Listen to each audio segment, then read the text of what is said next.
দীর্ঘ ১২ বছর পর আজকে আমার খুব পছন্দের একটা জায়গা যাচ্ছি, যেখানে যাওয়ার জন্য অনেক দিন ধরে খুবই এক্সাইটেড ছিলাম। আজকে আমি আমার কত পূর্ণ বন্ধু বান্ধবীদের দেখতে পাবো, কত পূর্ণ স্যারদের দেখতে পাবো। আমার স্যাররা ছিল আমার এক একটা বাবা মায়ের মতো, অনেক বেশি আদর করতো আমাদের। স্কুল ছিল আমার সবচেয়ে বেশি পছন্দের একটা জায়গা তখন থেকে। এই ড্রেসটা ছিল আমার ঈদের সেকেন্ড আউটফিট, আর এই দিনটার জন্য এত বেশি এক্সাইটেড ছিলাম। আমার মনে হচ্ছিল আজকে আমার ঈদ। এই গরমের মধ্যে না চাইতেও একটু বেশি সেজে ফেলছিলাম আমি কিন্তু অত বেশি সাজি না, যদি সাজি আবার বেশি সেজে ফেলি। যাই হোক, তো যেহেতু মহেশখালী থেকে যাচ্ছি শ্বশুরবাড়িতে, ঈদে যেহেতু শ্বশুরবাড়িতে ছিলাম, তো সেখান থেকেই আমি যাচ্ছিলাম।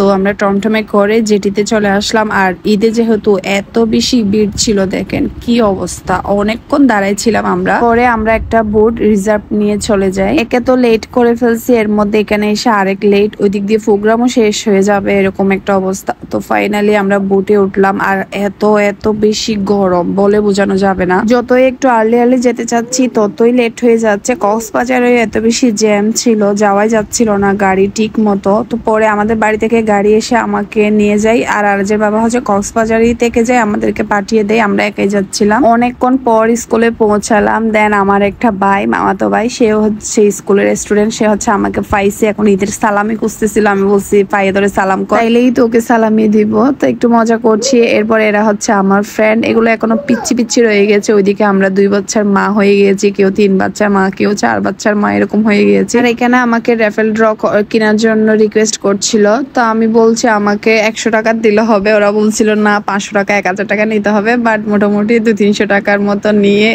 ওই যে ওইটা ছিল আমার চাচা প্লাস ফ্রেন্ড, তো হচ্ছে আমার কাছ থেকে অর্ধেক নিয়ে ফেলে আবার হচ্ছে আমাকে কিছু দেয় আর কি।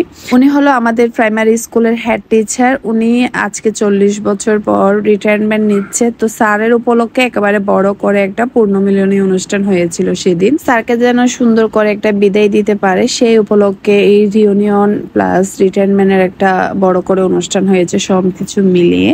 তো এরপর আমরা একটু খাওয়া দাওয়া করতে যাচ্ছি। এরপর আপু আসছিল, আপুও কিন্তু এই স্কুলের স্টুডেন্ট, আমার আম্মু এই স্কুলের স্টুডেন্ট। আমাদের বাসায় ঈদের উপলক্ষে কিছু মেহমান আসছিল, আব্বুর গেস্ট, এই জন্য আর আম্মু আসতে পারেনি এখানে। এই হলো আমাদের সেই পূর্ণ ক্লাসরুম। কত যে ভালো লাগছে বলে বোঝাতে পারবো না, কেমন জানি একটা ভালো লাগছিল। তো দেখেন খাবারের অবস্থা, এক প্লেটেই সবকিছু দিয়ে বসে আছে, সবাই মিলে ক্লাসরুমে ভাত খাচ্ছিল। এখানে খাবারের ব্যবস্থা করা হয়েছে। মেয়ে আমার মাটি দেখলেই বসে যায়, আমার মতো একটু চঞ্চল হয়েছে আর কি। তো মাটি নিয়ে খেলছে, তো তার কালামনি হচ্ছে তাকে উঠাই একটু ঝেড়ে দিচ্ছে। অনেক স্যারদের সাথে কথা হয়েছে, দেন দেখা হয়েছে, বাট সেভাবে ভিডিও নেওয়া হয়নি। এটা হচ্ছে আমার আরো একটা প্রিয় স্যার, এটার নামও আব্দুল হক, আমার আব্বুর নামও আব্দুল হক। তো স্যার বলতো আমি তোর বাবা, আমাকেই বাপ ডাকবি। আমাদের প্রতিটা স্যার বলতো আমাদেরকে বাপ ডাকবি, মানে এমন একটা আমাদের সম্পর্ক ছিল স্যারদের সাথে, খুব বেশি আদর করতো। এরপর উনার সাথেও দেখা হয়ে যায়। উনি হচ্ছে আমার আম্মুর টিচার। উনি যেহেতু জানতে পারে মানে পরে দিয়ে আমার আব্বুর নাম, আব্বুর মেয়ে আমরা, সো উনি নিজে থেকে এসে পরিচয় দিচ্ছিল যে আমার আম্মুর টিচার ছিল উনি। এই স্কুলটা আমরা যখন ছিলাম একদম নতুন ছিল, বাট এখন একদম পূর্ণ হয়ে গিয়েছে। কত যে স্মৃতি এখানে আছে। এই যে আমার আরো একটা বাবার সাথে দেখা হয়ে যায়, এটা আমার বাবার চেয়েও বেশি, এত বেশি আদর করতো আমাদের, মাশাআল্লাহ। আমাদের নাম ধরে ধরে স্যার আমাদেরকে নিজেই গুঁজে নিচ্ছিল। এরপর এটা হচ্ছে আমাদের হিরো, মানে আমাদের এলাকার হিরো। এই হিরোটা সেই তখন যেরকম ছিল এখনো সেরকম রয়ে গিয়েছে। এরপর এখানে সবাইকে পুরস্কার দেওয়া হচ্ছিল, আগের টিচারদেরকেও।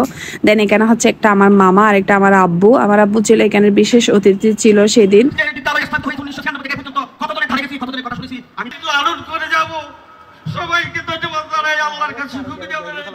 অনুষ্ঠানের মাঝখান থেকে আমি চলে যাচ্ছি, কারণ আমার আবার মহেশখালী চলে যেতে হবে। আম্মুকে একটু সালাম করে আসবো, যেহেতু ঈদের সময়।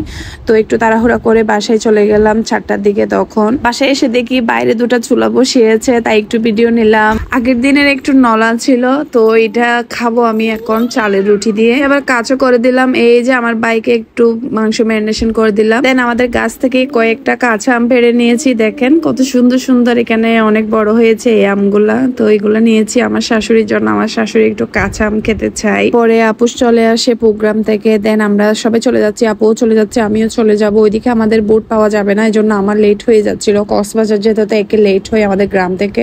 আর আমাদের কাছে একটা আতা দেখছিলাম, এটা নিয়ে সবাই যুদ্ধ শুরু করে দিয়েছি। দেন কক্সবাজার এসে জেটিতে এসে বোটে উঠতে উঠতে একদম ছাদ দেখা যাচ্ছে, সূর্য ডুবে গিয়েছে অন্ধকারে। আমরা এখন বোট পার হয়ে মহেশখালী চলে যাব। তো আজকের ভিডিওটি এই পর্যন্ত। Thanks for watching. আল্লাহ হাফেজ।